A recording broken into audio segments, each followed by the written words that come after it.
versus Red. The OG GG versus the brand new from the Bomb Rush crew. If they were to enter into the ring, 2 top-tier graffiti artists will be going head to Cyberhead. Don't let their bright colors and upbeat attitudes fool you, though. These two aren't messing around and are more than capable of some seriously crazy stuff. I'm SonixArtist, better known as Sonix. And I'm Project Alpha 22, better known as Al. And we're here today to talk to you about these characters' backgrounds, abilities, and combat capabilities in a death pitch. Let's go! Tokyo, one of the most lively and bustling cities in the world. From the heights of the skylines to the alleys below. All walks of life show up around these parts, including notorious street gangs such as the Love Shockers, Poison Jam, and the Noise Tanks. Among these color-coordinated gimmick gangs, however, one group of these rudies stand out among the rest. The GGs. Founded by Beat, Gum, and Corn, Beat was recruited into the gang after he... Wait, hold on. But no, he started the gang, but if that's Beat, then who's that? In terms of canonicity, both Jet Set Radio and Jet Set Radio Feature are pretty much the same story, but in the same way that Superman and Superman are the same as Superman. The loose threads are the same, but they're all from different universes. Beat is pretty much the same in terms of both games, so Beat will be a composite here. JSR on the Dreamcast also isn't the most story-focused either, but we'll cover the important bits here real quick. In the original timeline, Beat and the others go around Tokyo tagging territory from the other gangs, while Rokaku Goji gathers pieces of a record to take over Tokyo and the world by summoning demons. Sure, why not?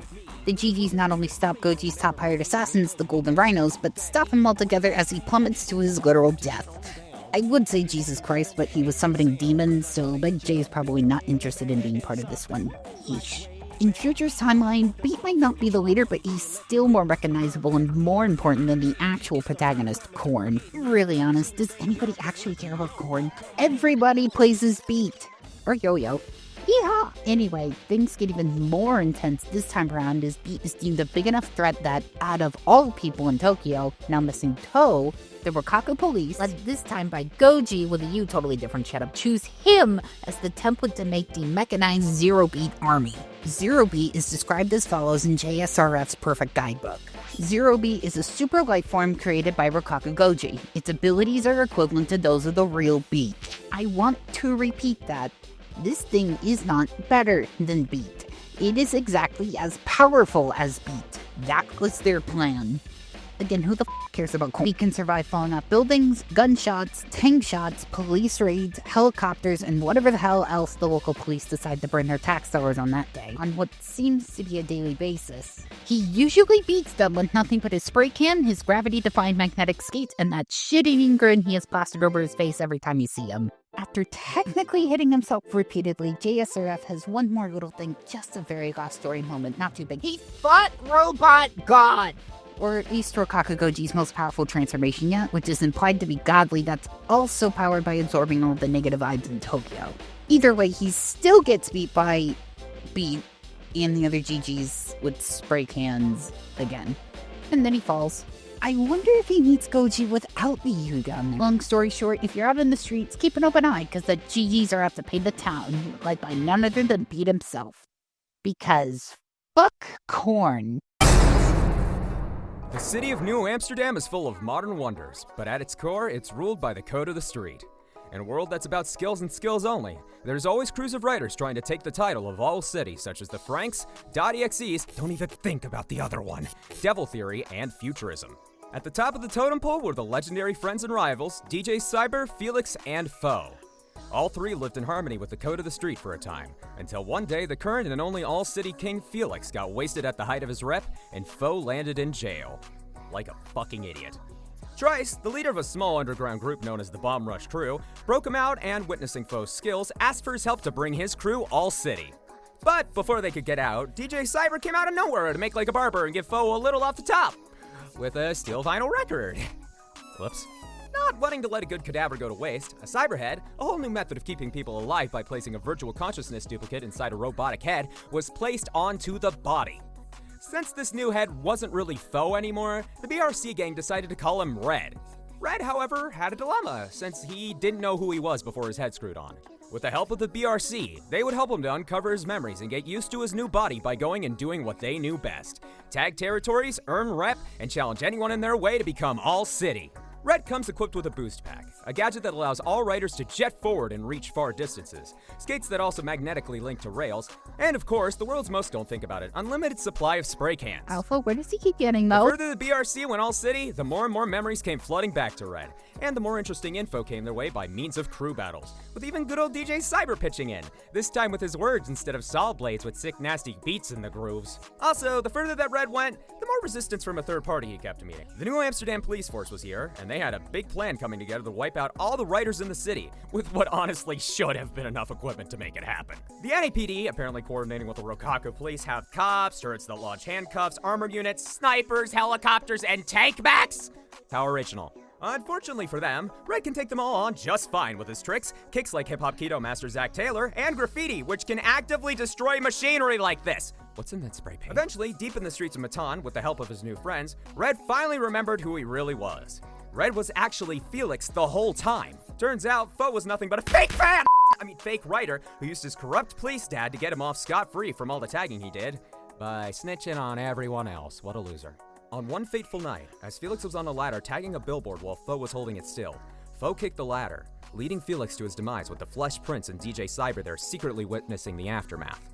With Foe's head now in the hands of the police, he was put into the core of Project Algo, the means to kill off all writers in New Amsterdam, quickly hijacking it to become all-city king by taking complete control of the police force, starting by decapitating Felix again! Damn, guy can't catch a break. Even if Red got his head popped off again, police operative and Deus Ex Machina Irene Reedfield helped by giving Red his old body back, which had been kept, I don't know, for an art project. Red, now fully Felix once again, took off to fight Foe, now a giant robot centipede monster, and beat him once and for all by shutting down his systems with spray paint and bashing him with his head, revealing that his actual head was inside the cyber head the whole time! What the actual fuck? Well, Foe probably died believing he needed to do everything himself, to eliminate the people around him to become the best. Red survived because he knew there's more to being a writer than just being on his own. There's an all-city king, sure, but finding a group that will stand up and fight for what they believe in, doing what you love even if it's illegal because graffiti would be hella boring if it wasn't illegal, that's what truly gets you all-city. And that's why the Bomb Rush crew made it to the top. Now that we know a bit more about our two combatants, let's review what they've got in connections.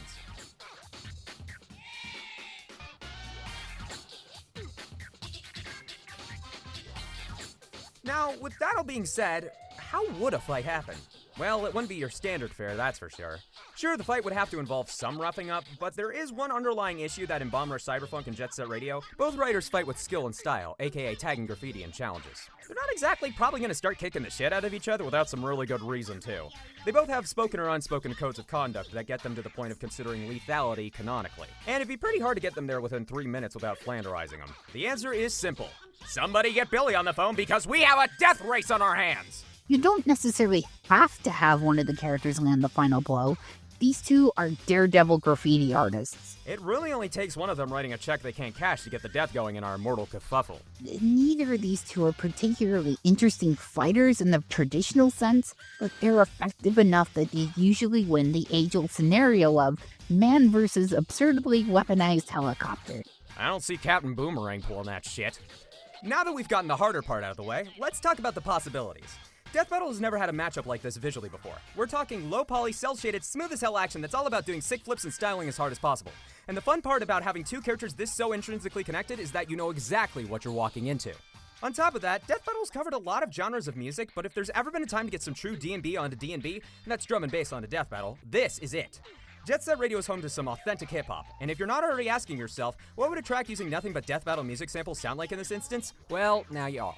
The biggest issue I can see is that after thousands of years of laying dormant, someone at Sega HQ disturbed JSR's slumber, and apparently we're getting a new game. Goku vs. Superman 2 Weaves, so this is definitely a matchup to keep an eye on rather than one we think should happen at this very moment. Still, Sega's super overdue for another non-Sonic rep on Death Battle, and Bomb Rush Cyberfunk is indie rep, which we don't get that often around here. There's a lot of potential for this episode to stand out because of all of this. And as much as we'd like to say more, we're about to hit the 10-minute mark, or we're probably going a little over the 10-minute mark. So right now, it's time for a death pass!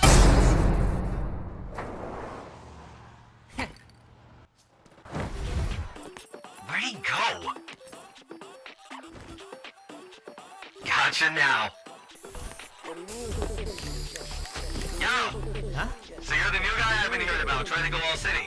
Already on the crew turf? Sorry, Redhead, but it's looking a lot like GG Turf now. Unless you got a really fun idea. How about some friendly competition? You, me, 3 minutes. Most tag turf wins all. You in? I bet!